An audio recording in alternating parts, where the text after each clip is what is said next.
In this video, I'm going to talk about a very simple toe-up sock cast-on. So generally in knitting toe-up socks, two very common cast-ons are the Turkish cast-on and Judy's Magic cast-on. And they're very nice cast-ons that make a very smooth seam at your toe. And that's what you want in these toe-up cast-ons. You don't want any sort of hard seam at the toe. But if you're anything like me, I always manage to mess those cast-ons up. I just have a hard time doing them. So I came up with this really simple cast-on that I can just do very easily and not have to think about. And I'm going to show you how to do it. So here is my sock that I'm working on. It's a toe-up sock. So I did this toe. I started here and I increased out and just knit my sock as I would. And here is my cast-on. This is a DK weight sock, so I only cast it on 8 stitches on each side, so 16 total.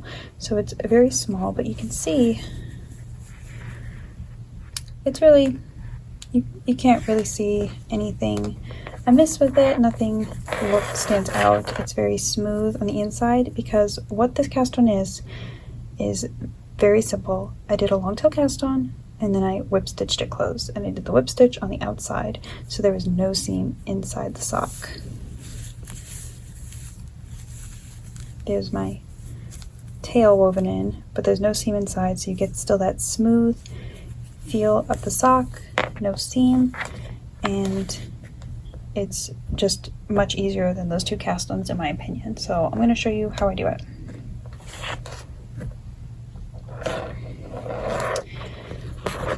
So I have my needles and I have my yarn to cast on the second sock.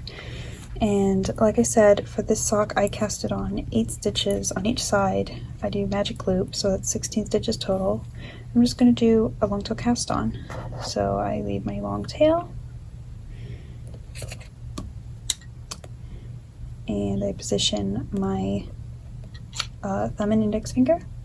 I do the slingshot method, so that's 2, 3, 4, 5, 6, 7, 8.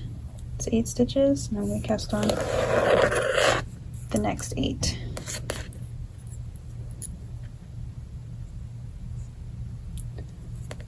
One, 2, 3, 4, 5, 6, 7, 8. Okay, I've cast it on my toe, and now I'm going to knit 1 round.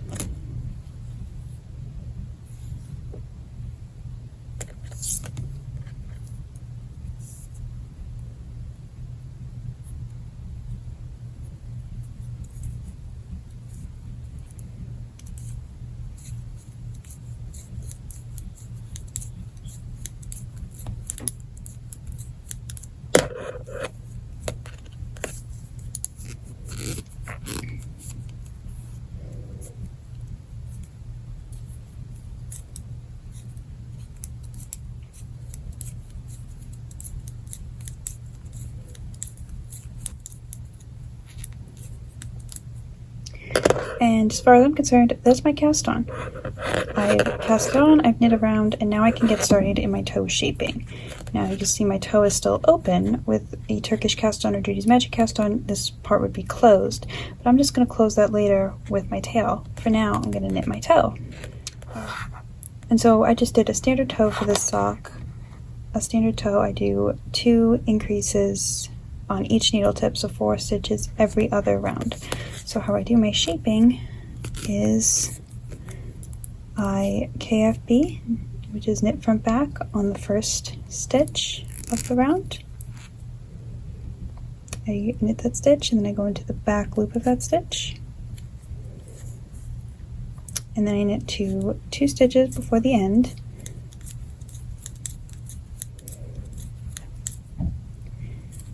Knit front back. And knit 1. And I repeat that for the next needle.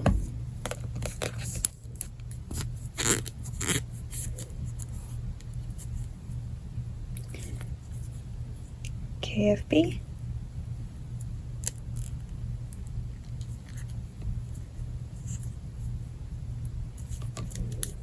Knit 2 stitches before the end. KFB again, and knit 1. And then I knit a round. And it's those 2 rounds, the increase round and the plain round, that I repeat until I have as many stitches as I need for my foot.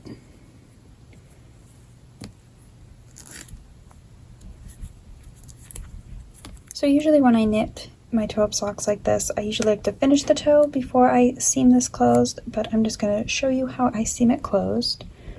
So what I'll need is I'll need to grab a yarn needle, and I just use these clover yarn needles.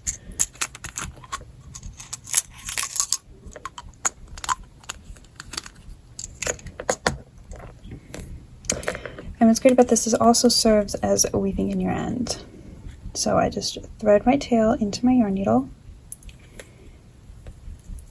And then the long tail cast on gives us these nice little twirled edges, which make it really easy to see where you're supposed to seam. So all I do is do a simple whip stitch. So I go into one of these bars, and then I look on the other side, I find the other one from the other stitch, and just pull that tail through. One of these bars, and another one, pull this tail through. And I just repeat that across these stitches. Now I am making a DK weight sock, but this technique will work with any weight sock, whether you do a worsted or a fingering, sport weight, whatever.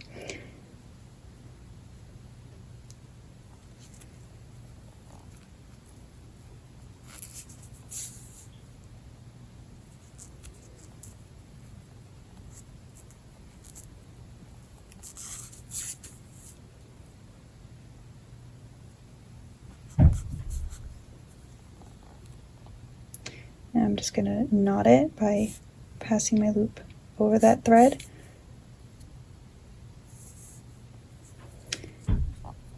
To finish it off, and then I'll just tuck it inside the sock so I can weave it in on the wrong side. And then once I weave that in, my toe is, the seam is done, all without any fiddly cast-ons or anything like that. It's complete. I just have to knit the rest of my sock now. And I really like this technique because, like I said, it's just easier for me, instead of fiddling with my needles, to do those other toe-up cast-ons. Those other cast-ons, they do make it very seamless. Like the stockinette just flows across, and I really like that look, but overall, at the end of the day, it's just a toe of the sock. No one's going to notice. And so this is really great if you don't want to play with those fiddly cast-ons, and if you still want to make your socks toe up and have no seam on the inside. And that's all there is to this little hack.